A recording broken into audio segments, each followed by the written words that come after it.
just is right. Chasing stars and holding you. I can't see the end, but I'll see it through.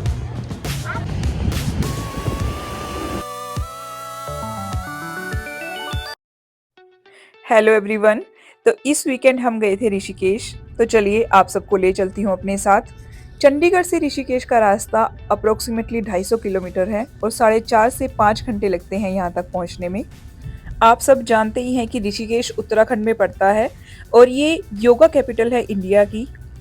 और जो यहाँ पे चैन और सुकून है, शायद मैं वीडियो के ज़रिए आप लोगों को दिखा पाऊँ, आप लोग भी फील कर पाएँ। अब मैं जहाँ भी घूमने जाती हूँ तो मेरी कोशिश रहती है कि मैं अच्छे से वीडियो रिकॉर्ड कर लूँ ताकि अपने यूट्यूब फैमिली के साथ भी शेयर कर सकूँ। ये हम पहुँच गए राजाजी नेशनल पार्क के चिला डैम पर और ये उत्तराखंड सरकार का एक रिजॉर्ट है, साथ में ही गार्डन है और ये अपार्टमेंट्स है, यहाँ पे आप स्टे कर सकते हो। हम थोड़ी देर के लिए रुके थे, थोड़ी रिफ्रेशमेंट लेने के बाद फिर हम चल इस सुंदर से रास्ते से, जहाँ पे दोनों तरफ राजाजी नेशनल पार्क है और बीच में है बहती हुई नदी। और ये है वो चिला डैम जिसके बारे में मैंने आपको बताया। जैसे जैसे जर्नी बढ़ रही थी वैसे वैसे एक्साइटमेंट भी बढ़ रही थी और थोड़ी सी थकान भी हो रही थी। तो ये हम पहुंच गए अपने होटल। ये लक्ष्मण झूले से 100 से 150 मीटर दूर है और इस होटल से गंगा नदी का व्यू भी बहुत सुंदर आता है। ये है इसका बाहर का एरिया और इसके साथ में ही है ये कैफ़े, जहाँ पे हम ब्रेकफास्ट, लंच, डिनर सब कुछ अवेलेबल है यहाँ पे। और ये बाहर का थोड़ा सिटिंग एरिया है, अगर आप यहाँ पे अपना मील एंजॉय करना चाहते हो तो आप कर सकते हो। और उसके साथ में है ये स्विमिंग पूल। वैसे तो इतनी ठंड के टाइम पे हम गए थे तो स्विमिंग पूल हमने यूज़ ही नहीं किया, कर भी नहीं सकते थे इतनी सर्दी में, तो स्विमिंग पूल को यूज़ करना अ बिग नो नो। एक तरफ गंगा मैया तो एक तरफ ये पहाड़।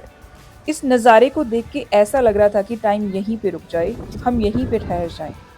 पर टाइम किसके लिए वेट करता है, अभी तो पूरा शहर घूमना है। तो चलिए शहर में निकलने से पहले मैं आप लोगों को दिखाती हूँ अपना रूम। 303। तो ये थर्ड टाइम है जब मुझे रूम नंबर 303 मिला है। जब मैं मुंबई में वर्किंग थी तभी भी मेरा फ्लैट नंबर 303 था। जब मैंने दिल्ली में फ्लैट लिया था तभी भी 303 था और आज थर्ड टाइम इस होटल में भी हमें 303 रूम नंबर ही मिला। और ये मैंने जानबूझ के रिक्वेस्ट करके नहीं लिया था, मुझे बाई चांस ही 303 मिला था। तो ये बाहर वाला रूम है, रूम बोल लीजिए, हॉल बोल लीजिए। इसमें इन्होंने एक बेड लगा के दे रखा है।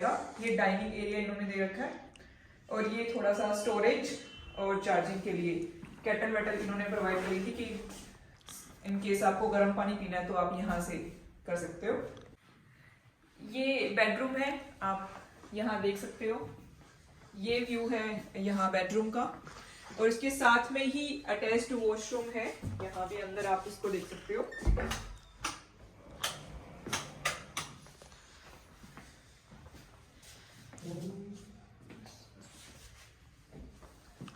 और अगर मैं आपको विंडो से व्यू दिखाऊं तो ये व्यू है यहाँ का, ये आप देख सकते हो।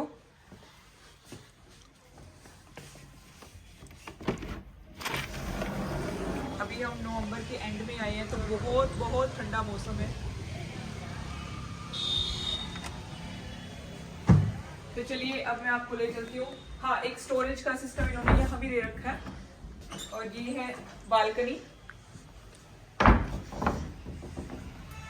ये छोटी सी बालकनी है यहाँ पे और ये जैसे मैंने आपको विंडो से दिखाया था तो सेम व्यू है ये।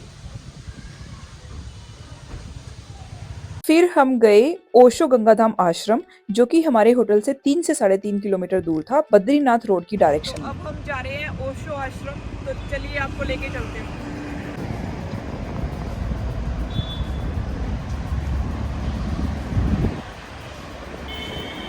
कहाँ गए यहाँ के स्टेचू पे? ये कानों को बहुत ठंड लग रही है तो इस टाइम पे मौसम बहुत ठंडा है भाई। जो भी आना चाहे तो प्लीज अपने बहुत सारे मोटे मोटे कपड़े लेके आए मेरी तरह।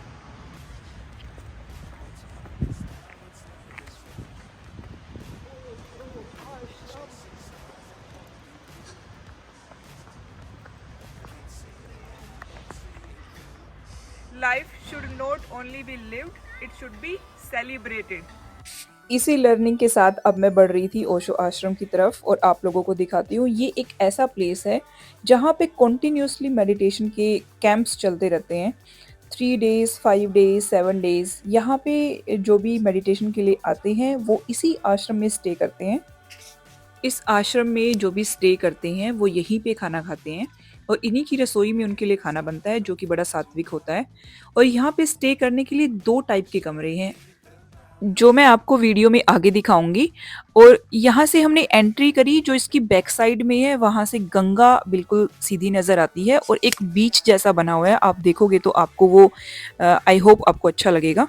और यहाँ पे एक बड़ा क्यूट सा फॉरेनर बच्चा घूम रहा था और इस बच्चे से मुझे ये सीखने को मिला कि आप अपनी लाइफ में जितनी भी प्रॉब्लम्स हैं उनको ऐसे इग्नोर कर सकते हो जैसे इस बच्चे ने मेरे हाय बोलने के बाद मुझे इग्नोर कर दिया।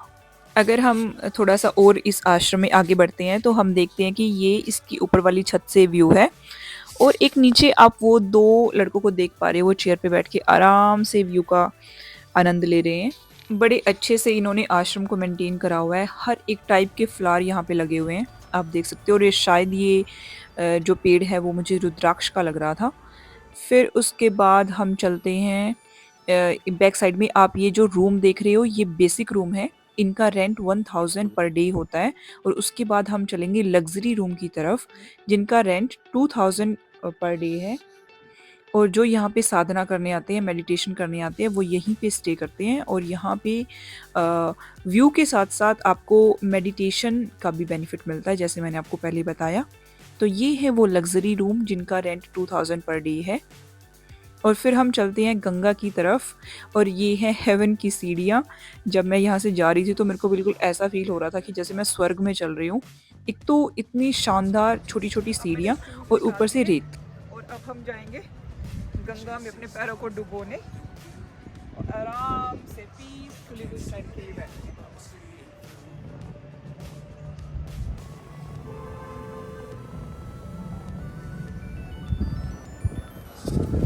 आपको पता ही है कि ऋषिकेश एडवेंचरस स्पोर्ट्स के लिए काफ़ी फेमस है और यहाँ की रिवर राफ्टिंग तो वर्ल्ड फेमस है। यहाँ पे बहुत बढ़िया तरीके की रिवर राफ्टिंग होती है गंगा में। ये देखिए लोग यहाँ पे रिवर राफ्टिंग का मज़ा ले रहे हैं। ये भी पूरा आश्रम बना हुआ, बहुत सारे रूम थे, फूडिंग लॉजिंग सब कुछ फ्री है।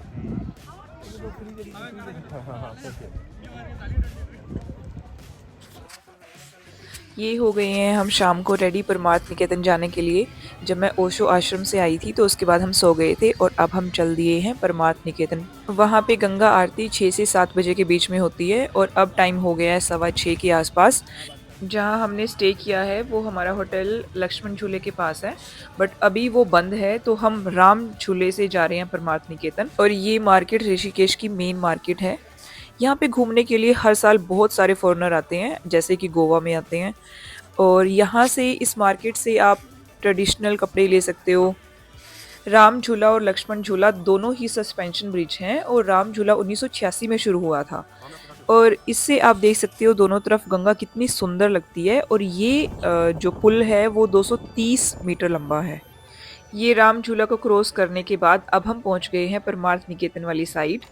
और यहाँ पे आप रश देख सकते हो। जो टूरिस्ट हैं वो मोस्टली वीकेंड पे ही आते हैं। हम संडे को गए थे तो इतना रश नहीं था।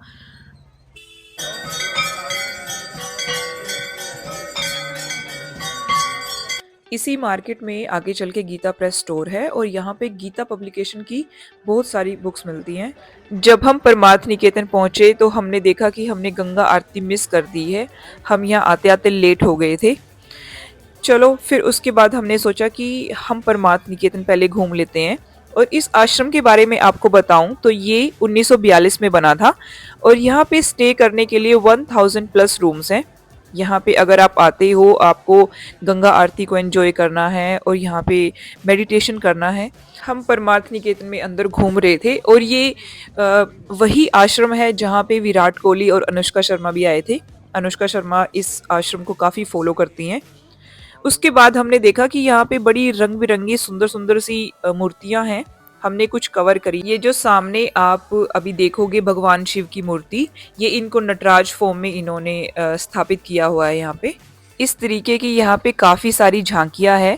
हमने कुछ को कैप्चर किया है, कुछ को नहीं, क्योंकि हमारे पास समय कम था तो हम चलते-चलते जितना कर पाए उतना मैं आप लोगों को दिखा रही हूँ। ये फिर से आप देख सकते हो कि भगवान शिव की मूर्ति है। ये जब सागर मंथन के बाद उन्होंने विष पी लिया था और वो समाधिस्थ हो गए थे, तो उस चीज़ को डिपिक्ट करती हुई ये मूर्ति थी।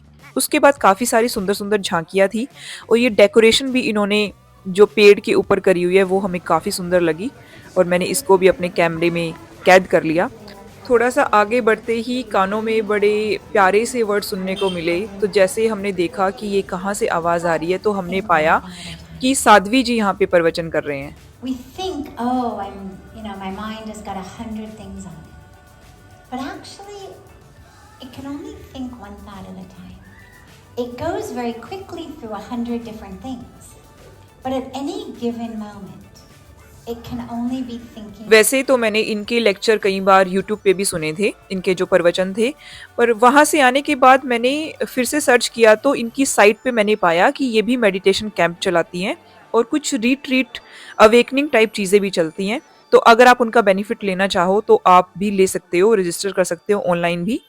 पूरा आश्रम घूमने के बाद फिर हम निकल गए थे बाहर जहाँ पे गंगा आरती होती है। काफ़ी देर से चलते-चलते अब हम थोड़ा-सा थक गए थे तो हमने सोचा कि थोड़ी देर हम घाट के किनारे बैठेंगे। फिर यहाँ से हम जैसे ही चले तो मैं थोड़ा-सा वापस आई थी क्योंकि मुझे पता लगा था कि मैंने शूज़ नहीं निकाले हैं। फिर शूज़ निकालने के बाद हम घाट की तरफ गए और ये जो दिए होते हैं वो हमने लिए। ये जो सामने आप मूर्ति देख पा रहे हो ये 14 फीट लंबी मूर्ति है और इस मूर्ति के सामने ही इस घाट पे आरती होती है और जिसको देखना अपने आप में ही एक स्पिरिचुअल एक्सपीरियंस है। हमने तो अब की बार मिस कर दी, पर जब आप लोग विज़िट करें तो प्लीज़ मेक श्योर कि आप गंगा आरती को ज़रूर अटेंड करें। यहाँ पे कुछ देर बैठने के बाद फिर हमने हनुमान जी के दर्शन किए और यहाँ पे उनकी एक सुंदर सी प्रतिमा स्थापित की हुई है। यहाँ के बाद हम चले थे कैफे की तरफ कुछ खाने के लिए और बीच में हमें मिला ये हैंगिंग रेस्टोरेंट जिसमें आपको क्रेन की हेल्प से आसमान में लेके जाया जाता है और वहाँ पे आपको फूड सर्व किया जाता है। उसके बाद हम गए बीटल्स कैफे और बीटल्स यहाँ का एक बड़ा फेमस यूएस का बैंड था जो इंडिया में आया था। आए तो ये मेडिटेशन करने के लिए थे और इनके नाम से, बीटल के नाम से ही यहाँ पे एक आश्रम भी है। इस कैफ़े की स्पेशलिटी ये है कि यहाँ पे बैठ के हम नाइट व्यू ले सकते हैं गंगा मैया का। देखिए लाइट में ऐसा नज़र आता है कुछ। के बाद हमने खाने के लिए कुछ ऑर्डर किया जिसमें थी हमारी कुल्हड़ चाय और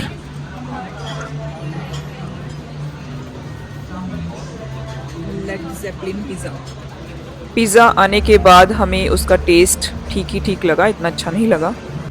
अब हम ऋषिकेश के बाद चल पड़े हैं देहरादून की तरफ और अब हम रास्ते में हैं। मैं आप लोगों को रास्ता दिखाती हूँ। ये राजा जी नेशनल पार्क के साइड का रास्ता है। आप लोग ये रास्ता देख सकते हो। ये राजा जी नेशनल पार्क के साइड में रास्ता चल रहा है। आप यहाँ से देखिए, ये राजा जी नेशनल पार्क है, देहरादून के लिए रास्ता।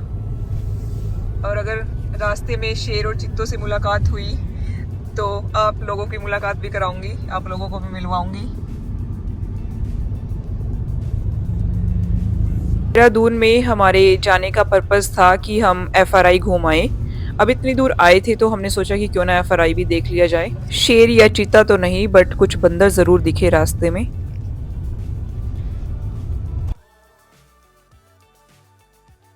फिर हम पहुंच गए हैं FRI forest research institute. FRI एक ब्यूटीफुल कैंपस है, बड़ी सुंदर बिल्डिंग है और यहाँ पे काफ़ी सारी बॉलीवुड मूवीज़ की शूटिंग हुई है जिसमें मोहब्बतें से लेकर student of the year 1, student of the year 2 जैसी मूवीज़ इंक्लूडेड है। और यहाँ पे जो IFS है, UPSC के थ्रू जो सेलेक्ट होते हैं उनकी भी ट्रेनिंग के लिए इसी कैंपस को यूज़ किया जाता है। IFS इंडियन फॉरेस्ट सर्विस वाले। यहाँ पे पहुँचते पहुँचते शाम हो गई थी और थोड़ा सा ठंड का मौसम भी बढ़ गया था, बट इस कैंपस को देख के सारी थकान दूर हो जाती है क्योंकि बड़ा सुंदर कैंपस है ये और इसको मेंटेन करा हुआ है बहुत अच्छे से। हमने इसको सब जगह घूम के देखा। जब हम ऋषिकेश से चल रहे थे तो हमने पहले ही कंफर्म कर लिया था क्योंकि मंडे को गेस्टेड हॉलीडे पड़ रहा था तो ये बंद ना हो। वैसे ही गेस्टेड हॉलीडेज पे बंद रहता है, तो एक बार आप FRI आए तो उससे पहले कंफर्म कर लें कि ये टूरिस्ट के लिए ओपन है या नहीं है।